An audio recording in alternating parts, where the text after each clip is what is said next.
Unchanging daily life. Okay, shoo. I'll be here. Yeah. I'll come getcha when it's closing time. Don't leave without me, alright? I don't get to come to this library often, so believe me, I won't waste time like that, responded Urano, pushing up her glasses before spinning around and practically skipping into the library. Her hair was done up in braids on both sides. She didn't do it herself, naturally. Her mom insisted that she should look nice on their trip and wouldn't let her go until it was done. Don't get why, really. Urano's never gonna care about anything but books. Whether you did her hair or bought her new clothes, Urano would always do the same thing on her trips. She'd go to the nearest library, search for books she hadn't read before, and then read them until I came to get her. It was that or I'd travel from bookstore to bookstore with her, working as both a guide and a pack mule. I'd been her friend long enough to know it's one or the other. And I was actually interested in enjoying this trip, so I didn't want to spend all day at bookstores. I was much happier throwing Urano into a library and having the day to myself. This library closes at 6:30 p.m. on Saturdays, 5 p.m. on weekends and holidays. I set my alarm on my phone and walked away. Once outside the library, I looked around and saw a large park with a gigantic silver globe at the end. It was the roof of a planetarium that had continents drawn on it in the style of a globe. Been 10 years now, huh? Urano and I traveled here 10 years ago as well. Or to be more accurate, Urano's mom wouldn't accept any gifts despite how much time I ended up spending at her house. Which led to my mom organizing a trip under the pretense of it being something like an educational field trip. A gift in disguise. At this point I was more than old enough to stay at home alone, but I kept going along with the trips anyway out of respect for the both of them. Urano's mom just can't get any rest when she's around. Anyway, time to figure out what to do till the library closes, I thought while heading to the planetarium, which had reasonably aged over the past 10 years. I passed by a stone marker with City Park carved onto it and watched kids playing beneath the warm sun and families feeding birds in the pond as I walked. I gotta be more careful this time. I clenched my fist, remembering my mistake from 10 years ago. Filled Diamond. 10 years ago. I was an elementary schooler and I was absolutely pumped to be going on one of our bi-yearly field trips. Both because it meant I got to spend time with my busy mom and because I got to go somewhere new. It was our fall field trip. Upon arriving at the station and checking into a hotel where we could unload our stuff, I stuffed napkins and candy and all sorts of things into a backpack, ready for adventure. But my mom was sleep-deprived from paperwork, and said, since it's already past 3, let me take a nap until supper time, before preparing for bed. Which meant I went straight to the neighboring room. I'm here to play, Urano. I went into the room, excited, and saw Urano's mom slumped over in a chair, exhausted. Urano was sitting across from her and reading. Shoo, mom's clocked out, she's really tried. Let her sleep for a bit. We can play tomorrow. That didn't leave much room for arguing. I slumped over and went back to my room. Mom, Urano's mom is resting too. Okay. You can have this, Shoo. Mom, yawning sleepily, took out a map from her bag. She spread it out and marked on it with a red pen. The pedestrian deck here is really big and connects to all sorts of places. If you go out the exit by the receptionist's desk on the second floor of the hotel, you'll end up here. There are no cars in this area, so you can explore all you want. Your final destination is here, the planetarium. Use this map and try to see if you can make it there. If you make it, bring back an entry ticket as proof. Good luck, hun. Thanks, Mom. I'll give it a shot. With the map, compass, and cash in hand, I felt like I had become a hero. I was in unfamiliar territory and I would be going all the way to a planetarium on my own. Shoo, tell Urano's mom where you're going. Got it. Sleep tight. I once again headed to the neighboring room. When I told Urano's mom that I was going on an adventure to reach the planetarium, she asked me to bring Urano with me. I didn't really want to. She was slow and would get in the way. I don't mind, I guess. But Urano probably wants to keep reading here. All my experience led to me being certain that Urano would choose to keep reading. But after looking at the map for a bit, she started preparing to leave. Okay, let's go, shoo. With the unusually adventurous Urano at my side, I followed Mom's instructions and left through the automatic door by the second floor's receptionist desk. It was my first time seeing it since we walked straight into the hotel from the train station, but the pedestrian deck really was massive. It branched off in 1,000 directions, and my job was to find the right way to go. I grinned with the map spread out in front of me. But my first obstacle appeared immediately in the form of a fearsome foe. Shoo, let's go to that department store over there. It definitely has a bookstore inside, said Urano, pointing toward a building on the other side of the deck from the hotel. But I wouldn't have any fun going there. This freakin' super monster bookworm. No way. No. I'm going to the planetarium today. A new bookstore will definitely be way more fun than a planetarium. Not for me. Urano mumbled unhappily under her breath and started reaching into her bag for a book, but I grabbed her hand to stop her and instead walked to the city park. The planetarium was at the back end of the park. I won't let this super monster bookworm get in my way. We walked along the pedestrian deck, and after crossing the big street, it sloped downwards and led to a path with big trees lined up on both sides. Once on the path, the sounds of cars on the street faded and were replaced with the cries of playing children and the rustling of leaves in the wind. Shoo! It's a library. There's a library here. Hold on, Urano. We're going to the planetary. I was about to stop her, like normal, but suddenly realized something. If I let her go into the library, she definitely wouldn't leave on her own. And thinking about it, Urano was just getting in the way of my adventure. If I came to get her at closing time, she could read like she wanted to and I could explore like I wanted to. It was perfect. Okay, Urano. Don't leave until I get back. Okay. I'll read books and wait for you. Urano waved goodbye with a broad smile while dashing into the library. Having vanquished the super monster bookworm, I spread out my map, heart racing with excitement to begin my adventure as originally planned. I turned my back to the library Urano entered and ran toward the big silver globe I could see further inside the park. Ah, that was fun. The globe contained more than just a planetarium. There were tons of interactive science exhibits I could play with, so I just did that instead of seeing the show. I made friends with the kids there and competed to see who could move the most sand with magnets. We got stunned together over the weight of a meteor and fought to see who could generate the most electricity by pedaling. I kept playing until it was closing time at 5:30 p.m.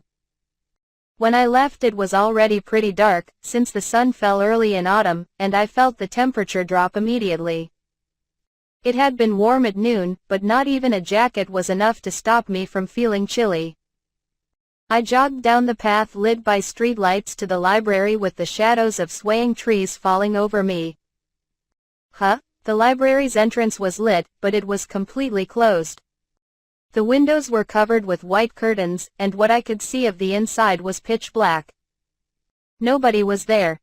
I circled around the library, checking for lit-up places where Urano might be reading and waiting for me. But I couldn't find her.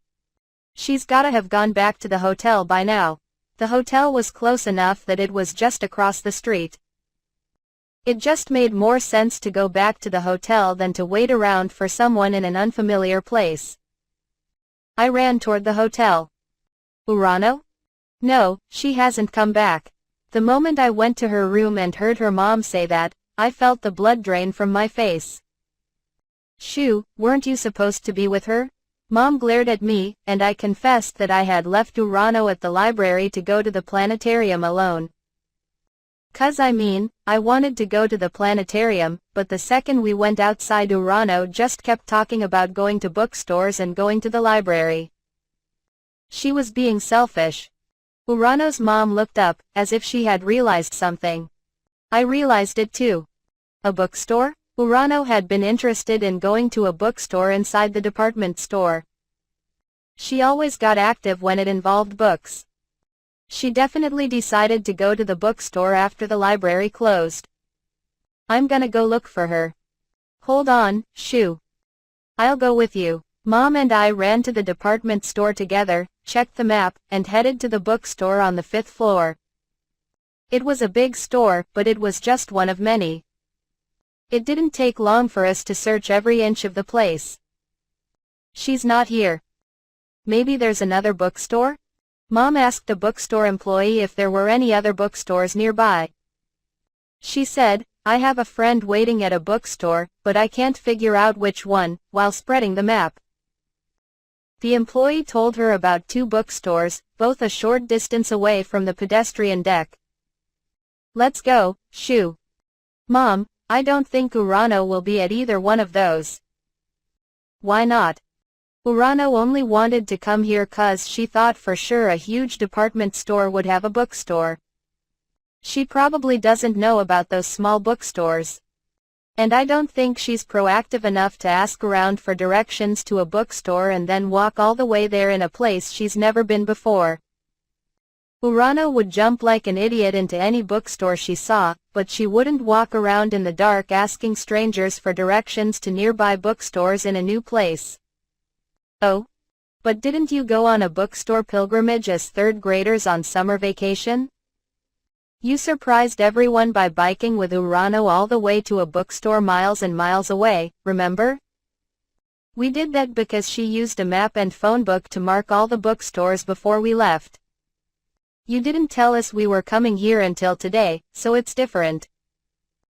It's more likely that she got kidnapped waiting for me at the library. I see. I suppose we should return to the hotel and call the police, then. It was very likely that she had just been kidnapped while waiting in front of the library. She'd probably get tricked in a second by any kidnapper saying, "Get in the van, I've got books." This never would have happened if I checked when the library closed first.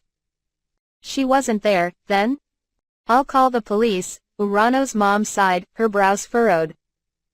She first contacted the local city hall and told them a girl might be closed inside the library, but they replied that an employee had confirmed that nobody was still inside. We should still go to the library and check, just to be sure. Urano has a history. Urano had a habit of sitting in the oddest places to read, so back at home, she had once before been shut inside the library without realizing that it had closed. Ever since then, Urano ended up as a person of interest in the library, and the employees there would always make absolutely certain that she didn't stay inside past closing time.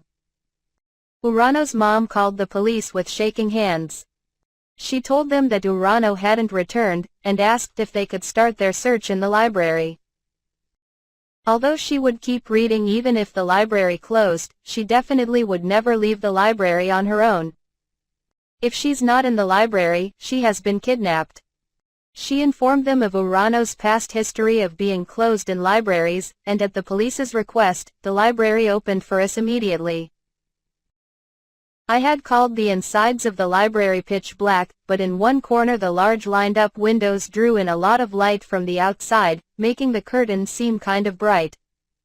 I do think that your daughter was most likely kidnapped. I checked the library before closing, and even if someone was left, an elementary schooler would know to use the desk phone to call for help, no? They could call for help through the window. Open the curtains, try to attract the attention of passerbys. A library employee, unfortunately forced into working past his normal hours, turned on the light switch. I ran through the now well-lit library, looking for the windows that had looked bright from the outside. As expected, Urano sat at the windowsill, reading books spread out across the short bookcase beneath it. Urano. Upon hearing my voice, she looked up from her book, shut it, and turned toward me. Despite how desperately we had been searching for her, to the point of calling the police, she looked completely calm and unbothered. There you are, Shu. You sure took a while. It's pitch black outside. It's pitch black inside the library, too. How could you not notice that, you idiot? I reflexively let out a scream. Urano glared at me, cheeks puffed into a pout. Don't be mean. I noticed that it was dark and hard to read. You're an idiot for noticing that and not getting out of here. You super monster bookworm. Filled Diamond. This time, after seeing the show in the planetarium, I went shopping and made sure to get back to the library before closing time. Urano's favorite spot was whichever chair was placed closest to a bookshelf. No matter what library it was, she always sat in the chair closest to a bookshelf, so it wasn't ever that hard to find her. I looked around the library that I hadn't really taken the time to examine 10 years ago. The underside of the staircase had a plastic chain with a "No Entry" sign on it, which was fitting because Urano had avoided the light from the setting sun 10 years ago by moving to the underside of the staircase. Really, it was probably there because of her. As those thoughts crossed my mind, I soon found Urano. She was reading books, like always. Despite her newly bought clothes and her dressed-up hair, she was doing the same thing she always did. Her eyes ran across the page as she consumed word after word with a slight smile on her face. Urano, it's almost closing time. Oh, Shu. Looks like you managed to get here before dark this time. Urano shut her book and stood up, smiling. You remember that? Of course. Mom got mad at me and said she'd never buy me a new book again if I kept reading after dark. Ever since then, I kinda snap out of my trance whenever it gets dark while I'm reading. Urano sighed. Which reminded me that ever since then, she would also say, I'm still here, if the library she was in started to close while she was in it, rather than just keep reading without really caring or noticing. Looks like even the super monster bookworm has grown up a little. As I thought about how she had matured a bit over the past 10 years. I saw her standing in front of a bookshelf and reading a new book instead of cleaning up like she was supposed to. You haven't grown at all. Huh? What are you talking about? I took the book out of Urano's hand and put it back in the bookshelf, then took her arm and left the library while listening to her grumbling. She pointed at the department store and said, let's at least go to the bookstore there while we're here, but I just kept dragging her to the hotel where our parents were waiting. She had grown so little, it honestly hurt me on an emotional level. Urano, I hope that someday you get stuck in a world without books and suffer.